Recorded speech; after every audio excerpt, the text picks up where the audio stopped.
told his favourite fairy, Puck. Puck was the spirit of mischief. He used to slip into the dairies and take the cream away, and get into the churn so that the butter wouldn't come, and turn the beer sour, and lead people out of their way on dark nights, and then laugh at them, and tumble people's stools from under them when they were going to sit down, and upset their hot ale over their chins when they were going to drink. "Now," said Oberon to this little sprite, "fetch me the flower called Love in Idleness." The juice of that little purple flower laid on the eyes of those who sleep will make them, when they wake, to love the first thing they see. I will put some of the juice of that flower on my Titania's eyes, and when she wakes she will love the first thing she sees, were it a lion, bear, or wolf, or bull, or meddling monkey, or a busy ape.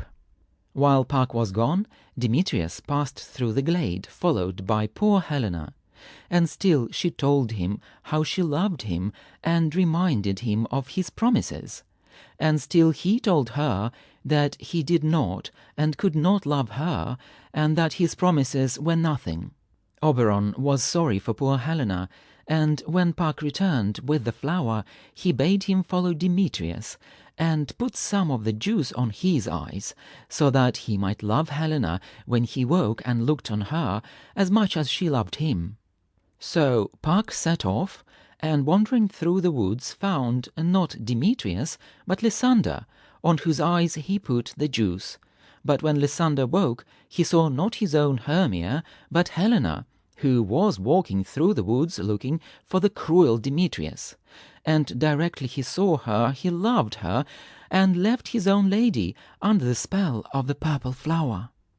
When Hermia woke, she found Lysander gone, and wandered about the woods trying to find him.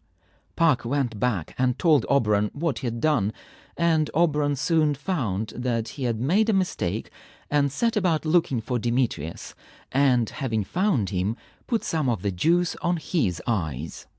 And the first thing Demetrius saw when he woke was also Helena.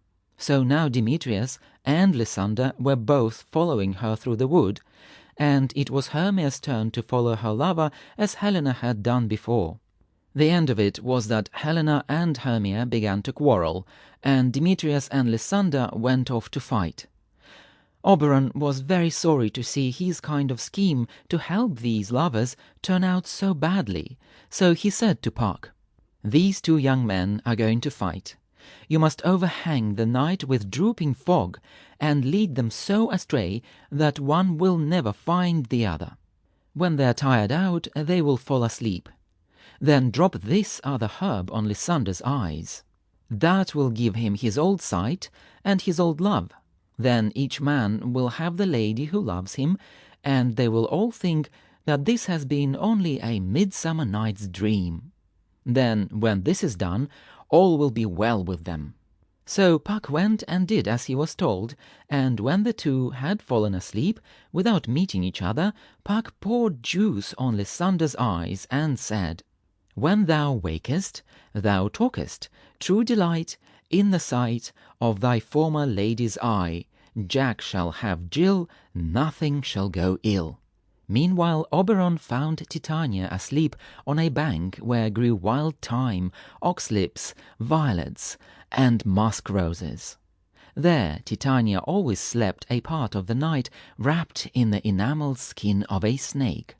Oberon stooped over her and laid the juice on her eyes, saying, "What thou seest when thou wake, do it for thy true love take." Now it happened that when Titania woke, the first thing she saw was a stupid clown, one of a party of players who had come out into the wood to rehearse their play. This clown had met with Puck, who had clapped an ass's head on his shoulders so that it looked as if it grew there. Directly Titania woke and saw this dreadful monster, she said, "What angel is this? Are you as wise as you are beautiful? If I am wise enough to find my way out of this wood, that's enough for me," said the foolish clown. "Don't desire to go out of the wood," said Titania. The spell of the love juice was on her, and to her the clown seemed